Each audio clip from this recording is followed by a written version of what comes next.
Hello friends, I am Santosh. Welcome to I Sutra. दोस्तों, I hope you are all doing very well. आशा करता हूँ आप सब बहुत अच्छे होंगे। आज का जो मोटिवेशनल कोट है इसमें बोला गया है, successful and unsuccessful people do not very greatly. मतलब एक सफल इंसान और एक असफल इंसान, इन दोनों में ज़्यादा असमानता नहीं होती है उनकी एबिलिटीज़ में। जैसे नॉर्मल वो खाते हैं, जो एक अनसक्सेसफुल पर्सन होता है वो खाता है। जैसे वो एक लाइफ अपनी जीता है वैसे ही वो भी जीता है। लेकिन जो चीज़ वेरी करती है वो है डिज़ायर। मतलब एक सक्सेसफुल मैन ये सोचता है कि कैसे वो कुछ भी करके अपने जो गोल है उस तक पहुँचे। वहीं एक अनसक्सेसफुल मैन जो होता है वो अ, उस बारे में उतना नहीं ध्यान देता। वो अपनी डे टू डे लाइफ में इतना बिजी रहता है, वो उसको अपना जो गोल होता है वो उस क्लियरिटी से नहीं दिखता है जिस क्लियरिटी से उसे दिखना चाहिए। और यही कारण है कि वो अपने जो ऑप्टिमम पोटेंशियल है उस पर परफॉर्म नहीं कर पाता। और यही रीज़न है, जो एक सक्सेसफुल पर्सन होता है वो अपना गोल अचीव करता है, और अनसक्सेसफुल पर्सन जो होता है वो अपने गोल के बारे में सिर्फ और सिर्फ सोचता रहता है और उसके बारे में और कभी भी उसको अचीव नहीं कर पाता है। तो इसके बारे में आप आइडिया रख सकते हैं। दे देता हूँ आपको आज का कोरोना अपडेट। अगर आप वर्ल्ड में देखेंगे इस समय टोटल, तो लगभग वर्ल्ड के अंदर 2,23,02,298 केसेस निकल के आ चुके हैं। इसमें से अगर आप देखेंगे तो लगभग 1,50,43,529 लोग पूरी तरीके रिकवर कर गए हैं, ठीक हो गए हैं कोरोना से। और ये जो नंबर है ये है 7,84,258 केस पूरी तरीके। अब देखेंगे आप, कोरोना की वजह से जो हमारे डेथ का जो आंकड़ा है वो रोज़ जो जिस लेवल पे बढ़ रहा है वो कहीं ना कहीं एक दुनिया के लिए खतरे की घंटी है। अगर टॉप पे देखेंगे तो टॉप पे यूएस, फिर ब्राज़ील, इंडिया, रशिया, पाँचवें पे साउथ अफ्रीका बना हुआ है। फिर इंडिया के अगर आप केसेस देखेंगे तो लगभग 27,66,000 के आसपास इंडिया में टोटल केसेस निकल के आ चुके हैं। और इसमें से जो अच्छी चीज़ ये है कि 20,36,703 लोग रिकवर कर गए हैं और 53,015 लोग कोरोना वायरस की वजह से अपनी जान गंवा चुके हैं। तो इस बारे में आप आइडिया रख सकते हैं। फिर उसके बाद अब चलता हूँ पहले एडिटोरियल की तरफ। दोस्तों, यहाँ पे बात की जा रही है ग्रीन कॉरिडोर की। Green corridor GS two governance से इम्पॉर्टेंट एक टॉपिक हो सकता है, क्योंकि इसमें आप देखेंगे ग्रीन कॉरिडोर बेसिकली क्या होता है। ग्रीन कॉरिडोर जैसे कि मान लीजिए कोई बंदा है, उसका हार्ट ख़राब हो गया है, उसको हार्ट ट्रांसप्लांट होना है। तो उसके लिए अगर जो एक जगह से दूसरी जगह ये जो ले जाया जाएगा, ऑर्गन ले जाया जाएगा, उसके लिए आपको एक स्मूथ ट्रांसपोर्ट चाहिए, स्मूथ मोबिलिटी चाहिए। मतलब जैसे ये एम्बुलेंस है, इसके लिए बिल्कुल इस रास्ते में कोई भी ट्रैफिक नहीं होना चाहिए, क्योंकि जल्दी से जल्दी इस एम्बुलेंस को इस रास्ते को कवर करते हुए यहाँ पहुँचना है। तो पुणे में ऐसा ही एक केस देखने को मिला है, जिसमें आप देखेंगे एक हार्ट जो है वो ट्रांसपोर्ट किया जा रहा था through air ambulance from a brain dead person, जिसका दिमाग डेड हो चुका था। वो पुणे के अंदर से वो चेन्नई ले जाया गया और इसमें हार्ट ट्रांसप्लांट किया गया। तो आप समझ सकते हैं ग्रीन कॉरिडोर्स का क्या इंपॉर्टेंस है।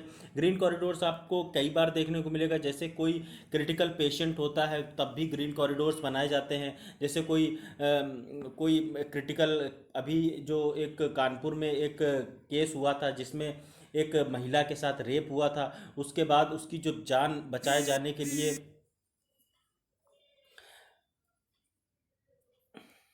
एक minute,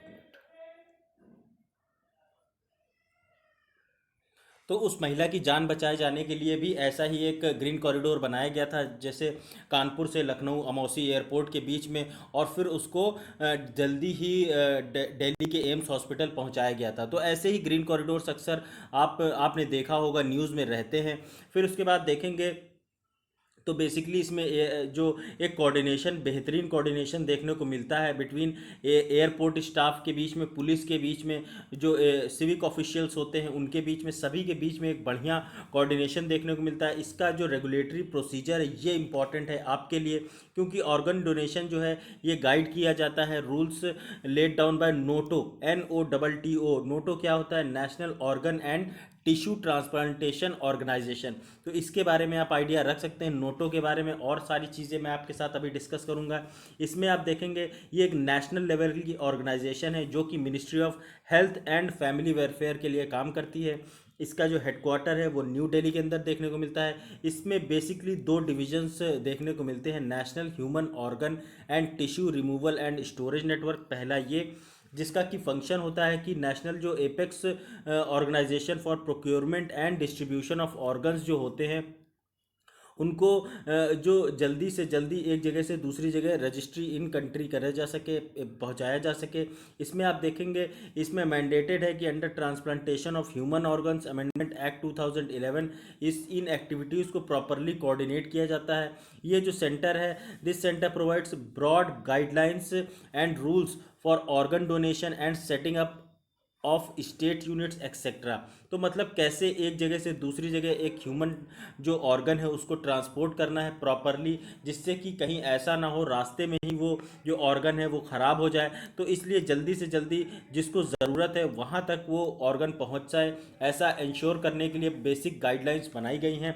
national biomaterial centre, national tissue bank जिसे बोलते हैं, ये इसका जो बेसिकली मेन ऑब्जेक्टिव है वो है कि establishing its centre to fill gap between demand and supply और इंश्योर करे कि क्वालिटी और of availability of various tissues. मतलब जो नेशनल बायोमटीरियल सेंटर है इसका काम है, जैसे कोई भी मान लीजिए हार्ट हो गया, हार्ट को एक जगह से दूसरी जगह ट्रांसप्लांट करना है तो उसको प्रॉपरली एक अच्छे टेम्परेचर में ले जाया जा सके, जिससे कि उसकी जो हार्ट बीट है, जो धड़कन है वो बनी रहे। साथ ही साथ कहीं ऐसा ना हो रास्ते में उसके टिश्यू पंचर हो जाए या टिश्यू ख़राब हो जाए, या फिर वो जब तक आप पहुँचे वहाँ तक लेके तो उसका कोई और दूसरी उसमें इल इफ़ेक्ट देखने को न मिले। तो इसी चीज़ की बात की जा रही है कि बायोलॉजिकली उसको कैसे सेफ रखा जाए। उसका जो सेंटर, ये जो नेशनल बायो मटेरियल सेंटर है, इसका काम है कि ये जो एक परफॉर्म करता है logistical component of organ donation and, जैसे आप देखेंगे डोनर स्क्रीनिंग, जो टिश्यू ट्रैकिंग होता है, जो प्रिजर्वेशन होता है टिश्यूज़ का, ये सारी चीज़ों को इंश्योर करता है, जो सब मैंने आपको बताया पहले भी। तो इस बारे में आप आइडिया रख सकते हैं। फिर यहाँ पे बात की जा रही है agriculture infrastructure fund, mains GS3 economic development का एक बहुत ही इंपॉर्टेंट टॉपिक है, क्योंकि एग्रीकल्चर आप देखेंगे दोस्तों बहुत ज़्यादा न्यूज़ में रहता है। एग्रीकल्चर में बहुत सारे रिफॉर्म्स की ज़रूरत है। एग्रीकल्चर में हमारे देश में सबसे ज़्यादा लोग एग्रीकल्चर में नौकरी करते हैं, एग्रीकल्चर से वो पैसा कमाते हैं अपने खेतों में खेती करके। और सबसे कम जो इकोनॉमिकली मैं अगर आपको बताऊं, सबसे कम जो कंट्रीब्यूशन है जीडीपी में, तो वो एग्रीकल्चर से ही देखने को मिलता है। मतलब मैक्सिमम एम्प्लॉयमेंट एग्रीकल्चर में और मिनिमम जो जीडीपी में कंट्रीब्यूशन है वो एग्रीकल्चर से। तो आप समझ सकते हैं कितना ज़्यादा एग्रीकल्चर को रिफॉर्म करने की एक होलिस्टिक कॉम्प्रिहेंसिव रिफॉर्म की ज़रूरत है। उसी से रिलेटेड ये है कि कैसे time to time government of India अपनी तरफ से एफर्ट्स डालती है। सबसे पहले अगर आप यहाँ पे देखें, गवर्नमेंट ऑफ इंडिया ने भी लॉन्च किया 1 lakh crore agriculture infrastructure fund का। तो आप समझ सकते हैं जिससे कि जो एग्रीकल्चर इंफ्रास्ट्रक्चर है उसको रिवाइव किया जा सके आने वाले 4 सालों में। इस फंड से हेल्प मिलेगी फार्मर प्रोड्यूस ऑर्गेनाइजेशंस, जिसको आप FPO बोलते हैं, और जो इंडिविजुअल एंटरप्रेन्योर्स हैं, मतलब जो अपने खुद से इनोवेटिव तरीके से खेती कर रहे हैं, जो उससे लोगों को रोज़गार दे रहे हैं, उनको कहीं ना कहीं हेल्प करी जाएगी, जिससे कि जो पोस्ट हार्वेस्ट स्टोरेज है और प्रोसेसिंग फैसिलिटीज़ हैं उनको प्रॉपरली बिल्ड किया जा सके। अच्छा, पोस्ट हार्वेस्ट स्टोरेज और प्रोसेसिंग फैसिलिटीज़ क्या होती है? जैसे मान लीजिए ये खेत है आपका, यहाँ पे आपने गेहूँ उगाया और इसके यहाँ से आप 5 किलोमीटर दूरी पे एक बड़ी सी प्लांट लगा हुआ है। यहाँ पे ये ब्रेड की फैक्ट्री है जहाँ पे ब्रेड बनती है। तो ये क्या करेगी, आपसे गेहूं खरीदेगी, इसको पिसवाएगी, पिसवा के सीधे अपने ब्रेड बनाएगी और ब्रेड बना के फिर मार्केट में शहरों की तरफ भेज देगी। तो बेसिकली ये क्या होता है, जो ये पोस्ट हार्वेस्ट स्टोरेज जो है, अब जैसे आपने यहाँ पे ये गेहूं स्टोर कर दिया, अब इसी का अगर मान लीजिए कोई वेयर हाउस है जहाँ पे उसने स्टोरेज फैसिलिटी बना दी कि आप गेहूं लाइए यहाँ पे रख दीजिए, उसके बाद एज़ पर डिमांड हम इसको पहले भेजेंगे पिसाई के लिए गेहूं को, उसके बाद फिर वहाँ से हम ले लेंगे इसे। तो कुल मिला के बात ये है कि जो इससे क्या होता है, किसान का जो अनाज वो पैदा करता है वो ख़राब नहीं होता, वो उसका फुल टाइम उसका उसका सही ऑप्टिमम दाम मिलता है उसको, और सही पैसे की जो उसको ज़रूरत होती है वो उसकी जो नीड्स है वो कहीं ना कहीं पूरी होती हुई नज़र आती हैं। उसके बाद देखेंगे ये जो लोन्स हैं दिए जाएंगे जैसे कि प्रोजेक्ट्स थ्रू AIF यानी कि agriculture infrastructure fund through primary agriculture credit societies, जिसे आप PACS बोलते हैं। ये कंसेशन रेट्स पे इंटरेस्ट कंसेशन पे जो लोन है ये दिया जाएगा। नाबार्ड जो होगी ये इसकी इम्प्लीमेंटिंग बॉडी होगी AIF कोऑर्डिनेशन के लिए with ministry of agriculture and farmers welfare. इसमें आप देखेंगे रिसेंटली गवर्नमेंट ने इशू किए 3 ऑर्डिनेंसेज, जिससे कि जो इसमें फार्मर्स के ऊपर जो बार लगाए गए हैं, जैसे कि आप देखेंगे selling their produce to APMC, मतलब जो किसान है वो अपना जैसे गेहूं हो गया उसको अगर वो बेचना चाहते हैं एग्रीकल्चर प्रोड्यूस मार्केटिंग कमेटीज़, और जो इसमें बेचने के लिए उसमें अब कोई भी व्यवधान देखने को नहीं मिलेगा। अमेंडमेंट्स जो किए गए हैं एसेंशियल कमोडिटीज़ एक्ट में, और इनसे एनकरेज किया जाएगा फार्मिंग लॉस को। उसके साथ आप देखेंगे जो एग्रीकल्चर इंफ्रास्ट्रक्चर फंड है ये काफ़ी ज़्यादा यूज़फुल है, जिससे कि एक इंफ्रास्ट्रक्चर क्रिएट किया जा सके पोस्ट हार्वेस्ट मैनेजमेंट, और उससे आप देखेंगे फार्मर का जो एग्जैक्ट मान लीजिए गेहूं आपने पैदा किया 17 रुपये 18 रुपये नॉर्मल मार्केट में रेट चल रहा है, लेकिन जब आप उसको बेचने कहीं जाते हैं तो वो बोलेंगे कि आप वहाँ से यहाँ तक लेके जो आए हैं उसका हम पैसा नहीं देंगे, या कई बार दूसरे इश्यूज जो देखने को मिलते हैं। किसान पैसा तो लगा देता है अपनी खेती में लेकिन उसको उस हिसाब से जो दाम नहीं मिलते, उस बारे में ये बोला जा रहा है कि उसको उसके दाम सुनिश्चित किए जाएंगे इन सारी चीज़ों से। मान लीजिए उसने उसको लागत आ रही है 14 रुपए की, 14 रुपए किलो गेहूँ, 1 किलो गेहूं पे लागत आ रही है, लेकिन उसे मिल रहा है सिर्फ 15 रुपए किलो। तो इतनी मेहनत इतने सब कुछ करने के बाद अगर सिर्फ वो 1 किलो गेहूं पे 1 रुपये कमाएगा तो फिर उसका कैसे काम चलेगा। एटलीस्ट 1 कुंटल पे कम से कम 500 रुपये ना बचे तो फिर तो बेकार है। तो यही सारी चीज़ें हैं जो मैं आपको बताने की कोशिश कर रहा हूँ एग्रीकल्चर इंफ्रास्ट्रक्चर फंड से जो रिलेटेड हैं। इसमें आप देखेंगे जो कुछ चैलेंजेस हैं वो ये हैं कि आप फार्मर्स जो हैं वो अपना स्टॉक जो है वो स्टॉक जो है वो उसको वेयर हाउस में ही रख सकेंगे और उसको फिर बेच सकेंगे जब उसका प्राइस हाई हो। मतलब जैसे गेहूं ला के एक स्टोरेज कैंप में रख दिया, इसके बाद जैसे इस समय गेहूं है ये 15 रुपए किलो, और जब ये गेहूं मतलब 2 महीने 3 महीने बाद यही गेहूं 18 रुपए किलो हो जाए, तब इसके दाम जब अच्छे मिले तब किसान बेचे, ऐसा बोला जा रहा है। लेकिन ये जो प्रोसेस है इससे जो किसान है, अब जैसे नॉर्मल इस समय ये 15 रुपए किलो बेच देगा तो तुरंत इसको पैसा मिल जाएगा और वो अपनी अगली खेती के लिए वो पैसा तैयार हो जाएगा, वो उसके लिए यूरिया और दूसरे बीज वगैरह खरीद सकता है। लेकिन जब उसको 2 महीने 3 महीने रुकना पड़ेगा तो उसको टाइम पे पैसा नहीं मिलेगा, और उसको जो आने वाले उसके दूसरे खर्चे उसको कहीं ना कहीं पूर्ति करने में प्रॉब्लम होगी। तो ये चीज़ बोली जा रही है कि फार्मर्स जो है डिवॉइड ऑफ कैश हो जाते हैं इमीडिएटली।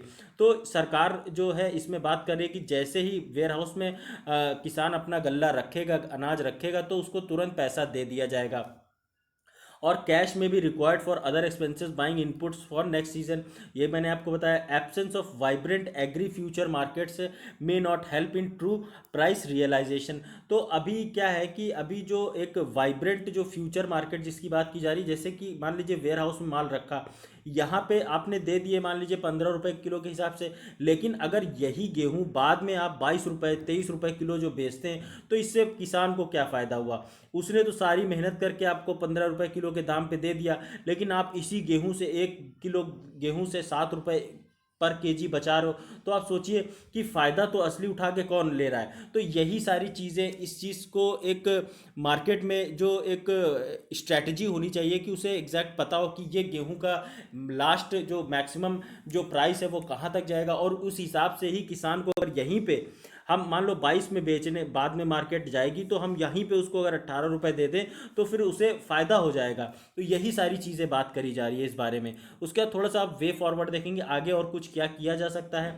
नाबार्ड को चाहिए कि वो प्रोवाइड करे capital loans to farmer produce organisation, और उसके बाद ये जो फार्मर्स हैं उनको जो 70 से 75 से 80% जिनकी मार्केट वैल्यू है प्रोड्यूस की, उनको प्रॉपरली जो एक वेयर हाउस में सारे स्टोरेज की फैसिलिटी दे। साथ में ये जो प्रोसेस है ये इसे बोला जाए, process is called negotiable warehouse receipt. मतलब जैसे ही आपने अपना जो गेहूं है या चावल है उसको अपने वेयर हाउस में रखा, मतलब एक गल्ला गोदाम में रखा, वैसे ही आपको एक रिसिप्ट दे दी जाती है, जिससे कि आप इस रिसिप्ट के दम पे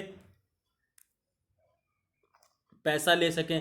कि मान लीजिए आपने 5 कुंटल गेहूं यहाँ पे वेयर हाउस में रखा, तो 5 कुंटल, लेट से कि 15 रुपये, 15 5 70, 7500 रुपये अगर आपको चाहिए, तो तुरंत आप जहाँ पे भी आप कहीं बैंक में जाते हैं, रूरल बैंक में जाते हैं, तो वहाँ पे आप ये रिसिप्ट दिखा के लोन ले सकते हैं या फिर पैसा ले सकते हैं। ये सारी चीज़ें, लिक्विडिटी कैसे फार्मर को प्रोवाइड करी जाए, ये सारी बात की जा रही है कि ये इससे काफ़ी ज़्यादा हेल्प मिलेगी। गवर्नमेंट एजेंसी जैसे food corporation of India, NAFED, national agriculture cooperative marketing federation और स्टेट ट्रेडिंग कॉरपोरेशन, इनको चाहिए कि ये पार्टिसिपेट करें एग्री फ्यूचर डेरिवेटिव्स के साथ में, जिससे कि जो फार्मर्स है उनकी लाइफ जो है कहीं ना कहीं इंप्रूव करी जा सके, उनकी जो सोर्स ऑफ इनकम है उसको कहीं ना कहीं बढ़ाया जा सके।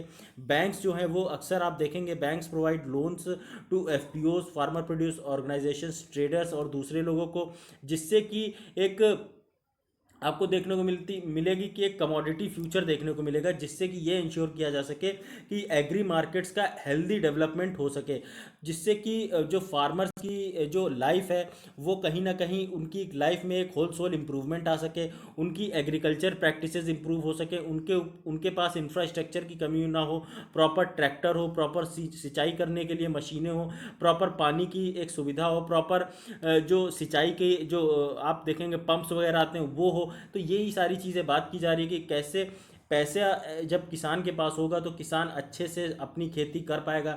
एग्री फ्यूचर्स जो है वो हेल्प कर सकते हैं, जो प्राइस डिस्कवरी और फार्मर्स को दे सकते हैं कोई आइडिया कि वो अपना जो प्रोड्यूस है उसको कैसे इनोवेटिव तरीके से ज़्यादा पैसे के साथ बेच सके। उसके बाद यहाँ पे बात की जा रही है एथेनॉल ब्लेंडिंग प्रोग्राम। ये इकोनॉमिक डेवलपमेंट और इन्वायरमेंट का एक इम्पॉर्टेंट टॉपिक है, तो इसके बारे में आप आइडिया रखिए, अभी मैं बताऊँगा आपको। बेसिकली क्या होता है एथेनॉल ब्लेंडिंग प्रोग्राम। आप देखिए, मान लीजिए पेट्रोल है, इस पेट्रोल में अगर 1 लीटर पेट्रोल है तो 700 जो ग्राम है, 700 मिलीलीटर जो पेट्रोल है, इसमें अगर 300 मिलीलीटर का जो हम अपने जो एथेनॉल ब्लेंडिंग से जो प्रोग्राम है उससे जो हमने जो पेट्रोल प्रोडक्ट बनाया, बायो प्रोडक्ट बनाया है, इसको अगर इसके साथ ब्लेंड करके फिर इस पेट्रोल को बेचे, तो कहीं ना कहीं एक तो हमारा जो इम्पोर्ट बिल है, जो हम विदेशों से जो हम दूसरी कंट्रीज से अपना क्रूड ऑयल इंपोर्ट करते हैं, फिर पेट्रोल, डीजल और ग्लिसरीन वगैरह बनाते हैं, उसे बनाने में जो हमारा क्रूड ऑयल इंपोर्ट का जो बिल है वो कम हो जाएगा, क्योंकि 300 मिलीलीटर तो हम यहीं से खुद से प्रोड्यूस कर रहे हैं ना। तो ये जो 1 लीटर बना, इसका कहीं ना कहीं फिर दाम भी कंट्रोल कर पाएंगे, पैसा भी कम कर पाएंगे। तो यही सारी चीज़ों के बारे में मैं आपसे बात करूंगा इसमें। अभी सरकार के द्वारा एक टारगेट रखा गया है कि 10% बायो एथेनॉल ब्लेंडिंग की जाएगी पेट्रोल के अंदर 2022 तक, और 20% ये किया जाएगा 2030 तक। तो ये डायरेक्ट क्वेश्चन दोस्तों प्रीलिम्स में आपके लिए बन जाएगा कि सरकार 10% बायो एथेनॉल ब्लेंडिंग कर रही है 2025 तक और 20% कर रही है 2035 तक। इस तरीके से आपको कंफ्यूज किया जा सकता है।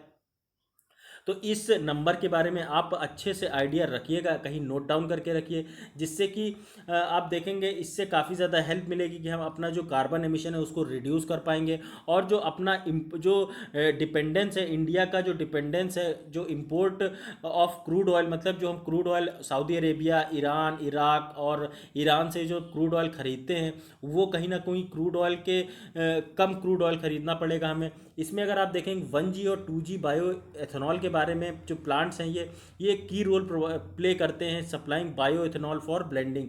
1G और 2G बायोफ्यूल्स क्या होते हैं, 1G बायो एथेनॉल प्लांट्स क्या होते हैं, ये इसमें आप देखेंगे शुगर केन जो जूस होता है, जिसे आप गन्ने का रस बोलते हैं, मोलासिस मतलब कि जो गन्ने का रस निकलने के बाद जो वो मतलब जो गन्ने का बिल्कुल जो कचरा एक टाइप का बचता है, उसे बेसिकली बोलते हैं मोलासिस। और दूसरे जो बाय प्रोडक्ट्स होते हैं, इनसे इनकी हेल्प से जो है हम रॉ मटेरियल शुगर को as a raw material use करते हैं और फिर उससे बायोफ्यूल बनाते हैं। 2G प्लांट्स की अगर बात करें तो इसमें आप देखेंगे सरप्लस जो बायोमास होता है, एग्रीकल्चर जो वेस्ट होता है, इससे हम प्रोड्यूस करते हैं बायो इथेनॉल। अभी हम देखेंगे करंटली जो इस समय प्रोडक्शन जो क्वांटिटी है both plants included is not sufficient to meet the demand for blending. मतलब अभी ब्लेंडिंग करने के लिए भी हमारे पास इतना जो बायोफ्यूल नहीं है कि हम उसको उस लेवल पे ब्लेंड कर पाएँ, तो इसी को इंक्रीज करने की बात की जा रही है। अगर आप देखेंगे बायोफ्यूल, थोड़ा सा बायोफ्यूल नेशनल बायोफ्यूल पॉलिसी के बारे में, इसमें आप देखेंगे कि इमीडिएट जो इंटरमीडिएट बी मोलासेस है, इसमें starch containing materials, corn, cassava, rotten potatoes, इन सब से बायो इथेनॉल प्रोड्यूस करने की बात की जाती है। उसके बाद शुगर केन है जो मैंने अभी आपको बताया। उसके बाद डैमेज्ड फूड ग्रेन्स है, वीट है, broken rice out unfit for consumption है, इनसे भी मतलब बेसिकली आप देखेंगे बायोफ्यूल बनाने की बात की जा रही है। उसके बाद जो शुगर कंटेनिंग मटेरियल जैसे कि शुगर बीट जिसे आप बोलते हैं, मीठी आलू जो बोलते हैं, जिसे आप शुगर शोरगम जो बोलते हैं, food grains during surplus phase, इन सब से भी बायोफ्यूल प्रोड्यूस किया जाएगा। तो ये सारी कवायद इसीलिए कि हम ज़्यादा से ज़्यादा ब्लेंडिंग कर सकें। कुछ चैलेंजेस अगर हम देखें ब्लेंडिंग से रिलेटेड, अभी आप देखेंगे बहुत सारी शुगर मिल्स जो हैं वो इंटरेस्टेड नहीं हैं कि वो इन्वेस्ट करें बायोफ्यूल प्लांट्स में, क्योंकि उनकी जो फाइनेंशियल स्टेबिलिटी जो है वो उस लेवल की नहीं है कि वो जो फ्यूल बना सके उस लेवल पे और अपने प्राइस को स्टेबल करके रख सके। क्योंकि आप देखेंगे कि जो बायोफ्यूल को बनाने के लिए बहुत ही बायो प्लांट्स बनाने के लिए बहुत ही एक बड़े लेवल पे इंफ्रास्ट्रक्चर क्रिएट करने की ज़रूरत होती है, बड़ी बड़ी मशीनों की ज़रूरत होती है जिससे बायोफ्यूल बनाया जाता है। तो वो उसमें पैसा खर्च करने के लिए इस लेवल पे अभी जो शुगर केन की जो मिल्स हैं वो उनके पास इतना पैसा नहीं कि वो ये सब सपोर्ट कर पाए। इसमें आप देखेंगे जो शुगर केन का जो प्राइस है वो गवर्नमेंट के द्वारा डिसाइड किया जाता है थ्रू एफआरपी। तो ये आप याद रख सकते हैं कि शुगर केन का प्राइस गवर्नमेंट की द्वारा कैसे डिसाइड किया जाता है, तो वो है एफआरपी, यानी कि fair and remunerative prices, not MSP, जिसे आप मिनिमम सपोर्ट प्राइस, न्यूनतम समर्थन मूल्य बोलते हैं। तो शुगर केन के मामले में एमएसपी नहीं होगा, एफआरपी होगा। तो इस बारे में आप आइडिया रख सकते हैं। उसके बाद जो प्राइस होगा बायो एथेनॉल का, इससे ये भी डिसाइड किया जाएगा कि ये डिसाइड किया जाता है गवर्नमेंट के द्वारा कि वो शुगर मिल्स जो हैं वो उनको जो ज़्यादा पैसा देना पड़ता है किसानों को, जो नॉर्मल शुगर केन का जो रेट होता है उससे ज़्यादा पैसा देना पड़ता है, तो वो कहीं ना कहीं उसको कैसे कंट्रोल करके चल सकें। क्योंकि जो किसान होते हैं वो जो शुगर केन है उसको ग्रो करने के लिए वो बहुत पैसा खर्च करते हैं, बहुत टाइम खर्च करते हैं, तब जाके वो शुगर केन प्रोड्यूस करते हैं। और इनको जब तक आप अच्छी हैंडसम अमाउंट नहीं देंगे तब तक कहीं ना कहीं किसानों का फ़ायदा होता हुआ नज़र नहीं आएगा। तो ये एक्स्ट्रा एक तरीके से जो पैसा देते हैं, तो ये इस वजह से ही ये बोल रहे हैं कि हम बायोफ्यूल के लिए प्लांट अभी तैयार नहीं कर पाएंगे।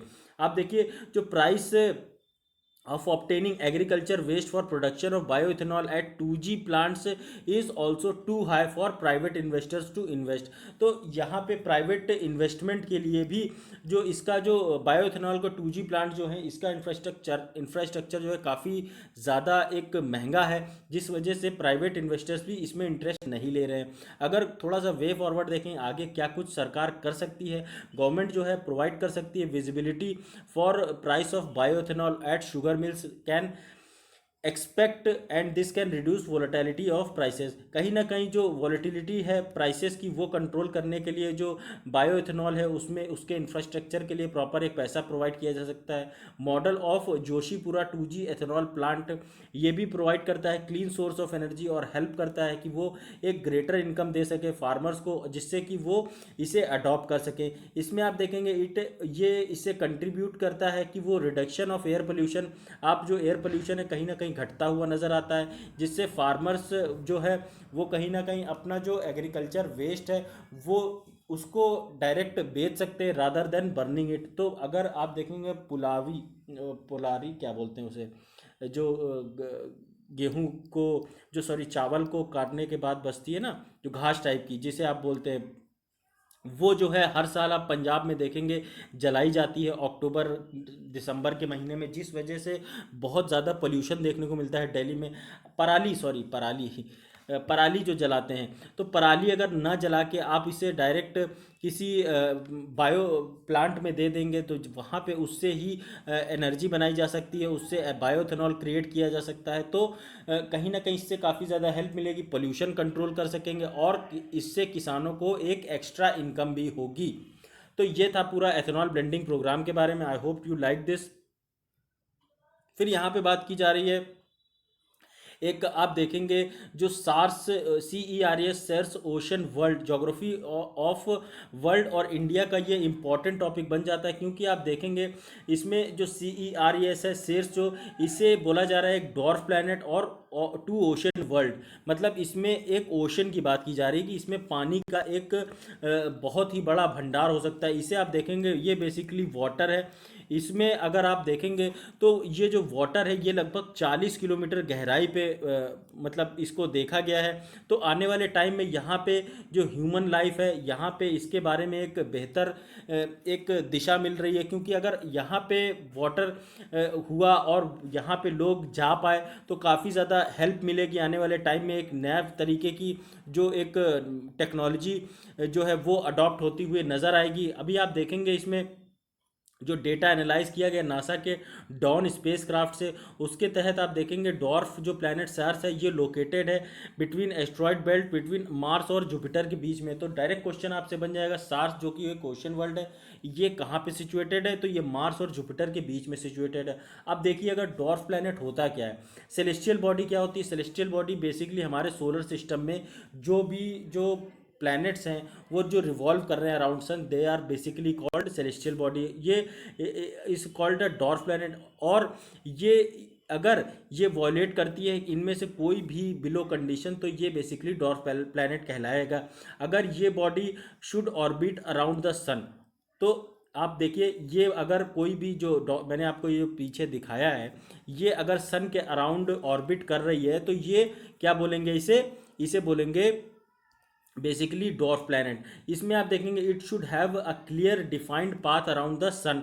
सन के अराउंड जो एक इसकी पाथ है वो एक एग्जैक्ट पाथ होनी चाहिए कि उसी के अराउंड ऐसे ऐसे रिवॉल्व करता रहे, और ये मून के सैटेलाइट की तरह नहीं होना चाहिए। इसमें आप देखिए it should have enough mass for its gravity, इसके पास इतना वजन होना चाहिए कि वो अपनी ग्रेविटी को पुल कर सके स्फेरिकल शेप में, इनटू अ स्फेरिकल शेप। अगर ये देखेंगे आप the above conditions are prescribe by international astronomical unit, तो आप इस बारे में आइडिया रख सकते हैं कि डॉर्फ प्लैनेट के बारे में कि क्या होता है।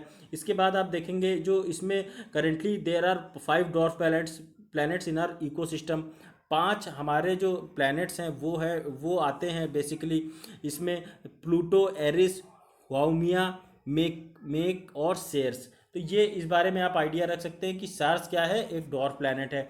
जो फैक्टर्स इसमें इंपॉर्टेंट नेसेसिटी हैं, factor necessities exploration of Ceres, तो ये आप इसके बारे में आइडिया रखिए। सार्स क्या है, ये इसे क्लासीफाई किया गया है as a dwarf planet in 2006।